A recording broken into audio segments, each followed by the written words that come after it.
My name is Steve Ofori. I joined the cohort this past fall. That will be fall of 2020. I must say that my experience, it's amazing. It's awesome.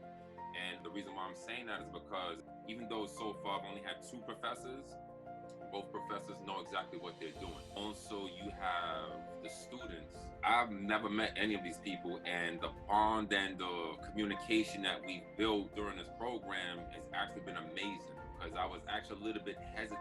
I don't know these people. I'm gonna do my own thing and stuff like that, but everybody's pretty much been open arms, welcome, and it's basically been like a family. I chose to give back. I didn't have to become an educator. I could have stayed in corporate America, but I chose, like, listen, these kids really, really need us. When you look at the dynamics of what's happening in the politics that's being utilized in education right now, the kids are not at the forefront.